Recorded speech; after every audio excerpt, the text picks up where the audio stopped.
Olá pessoal, tudo bem? Saudação especial a vocês, queridos alunos, saudação à querida professora Elia. Eu vou fazer uma abordagem bem rápida e pontual com vocês sobre a responsabilização penal das pessoas jurídicas, tá? Que na verdade é um tema que geralmente não é muito comentado, geralmente não é um tema que se ouve falar tanto na mídia quanto na própria questão doutrinária jurídica, né? Em detrimento dos outros, normalmente. Bom, então, mas normalmente a gente sempre observa falar, né? E aí podemos pegar o exemplo Sobradinho. Bom, mas a dúvida geral da população, quer seja de alunos, quer seja das pessoas leigas no assunto em temas jurídicos, bom, mas uma empresa responde por um crime? Não responde? Eu acho que não. Aí eu escuto as pessoas falarem, mas como é que vai responder? A empresa não pode ir presa, né? Então, normalmente a gente escuta essas afirmações, o que não é um demérito das pessoas, ninguém nasce sabendo, muito menos quem não trabalha, não lidar com a área do direito, né? Agora, nós precisamos entender um pouquinho também quando se fala, por exemplo, associações. Em Sobradinho tem associação cultural tal, associação ligada ao social tal, uma associação de pessoas que se uniram legalmente, tá? Tem um contexto regrado, ou seja, são uma pessoa jurídica que tem a função de também zelar por um patrimônio público, pela casa de cultura tal, enfim, um patrimônio tombado que a responsabilidade também é da associação tal. Enfim, existe uma seara de possibilidades, existe uma seara de opções que pode se criar fatos e gerar dúvidas no contexto da responsabilização penal, da possibilidade desta ou não no contexto da pessoa jurídica, tá? Mas primeiro a gente tem que fazer uma pequena observação, né, inicial.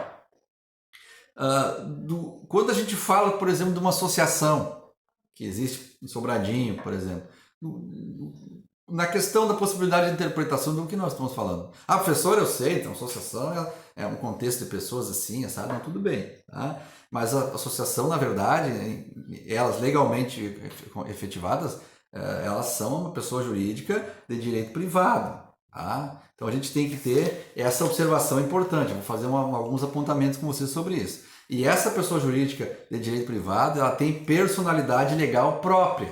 Isso a gente tem que também ter presente, tá? Bom, então nós estamos sabendo que uma associação, seja ela na linha de conduta que for, ela é uma pessoa jurídica, né? E obviamente ela é legalmente efetivada, tá? Tem um grupo de pessoas lá perto da minha igreja que formou uma associação, mas uma associação lá que se juntaram e não formalizaram nada. Bom, nós não estamos diante de uma efetivação legal, tá? Portanto, não existe pessoa jurídica, não existe nenhuma legalidade em cima desse grupo de pessoas. Agora, eu estou falando de uma associação, de um grupo de pessoas, tá? Ou seja da pessoa jurídica que for, tá? Mas eu estou me referindo muito à associação por exemplos que tem, por exemplo, em questões até de Sobradinho aí, mais específicas, tá? Bom, no contexto de responsabilidades, nós efetivamente temos também que entender que a pessoa jurídica ela existe, e dentro desta existem pessoas que respondem por ela, tá? Diretores, o diretor, o responsável em si, essas pessoas respondem, assinam, tá? São responsáveis pelas coisas positivas, mas também pelas coisas negativas que podem ser efetivadas, ou resultados destas que podem ser efetivadas da pessoa jurídica, tá? Então, existem pessoas que respondem, ou que agem, que atuam, que se direcionam para o lado A ou B em nome de uma associação, uma pessoa jurídica, né, de uma empresa, etc, etc. Bom, então, isso na verdade vai nos encaminhar agora para a observação principal, que é da possibilidade de uma responsabilização penal de uma empresa, de uma pessoa jurídica, de uma associação, ou seja, de qualquer entidade que tenha caráter de pessoa jurídica privada, tá? Mas também é importante nós entendermos um pouco do porquê isso, né? Eu sempre gosto de falar um pouco também, não só da parte nua e crua, mas nem que seja 10 segundos do contexto histórico. Nós temos que entender, mas professor, por quê? Como é que não se responsabiliza o contexto penal, né? muitas vezes nós temos que entender também o contexto histórico dessa questão. Por quê? Porque o nosso direito penal ele também tem ligações lá com o século XVIII, onde, naquela época, quando havia punições, ao cidadão cometia um crime, se punia toda a sua família, se punia toda a sua tribo, todo o seu clã. Então as punições eram coletivas.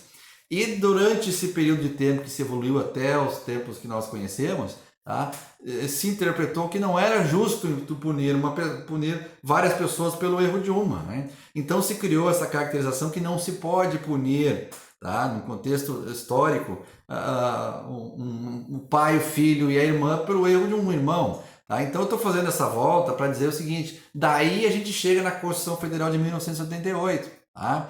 Que tem a primeira abordagem no intuito de dizer, olha, a pessoa jurídica pode penalmente responder por crime. Tá? Isso foi abordado no artigo 173, mas no seu parágrafo 5º. E o parágrafo 5º, conforme eu disponibilizei para vocês o material, ele diz lá, tá, que nos crimes econômicos, de economia popular, ou contra a ordem econômica, crimes financeiros, a pessoa jurídica vai poder ser punida penalmente. Tá? Mas, professor, eu sempre ouvi falar, me disseram que a pessoa jurídica só pode responder por crimes ambientais, que eu vou chegar lá agora. Pois bem, o início da abordagem da possibilidade de responsabilização se deu na Constituição Federal, artigo 173, parágrafo 5º.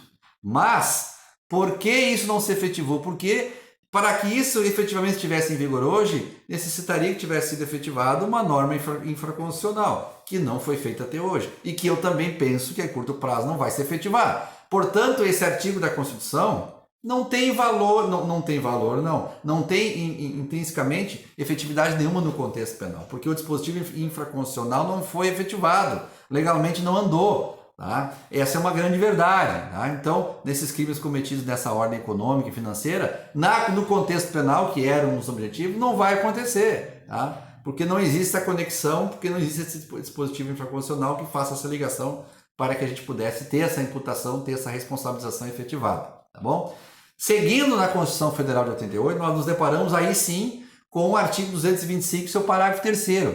Aí sim nós estamos diante da primeira um contexto efetivo, onde regrado e aplicado será possível punir penalmente uma pessoa jurídica, quer seja ela associação cultural, enfim, de qualquer ordem, desde que o crime se relacione a danos ao meio ambiente, ou seja, desde que seja crime ambiental.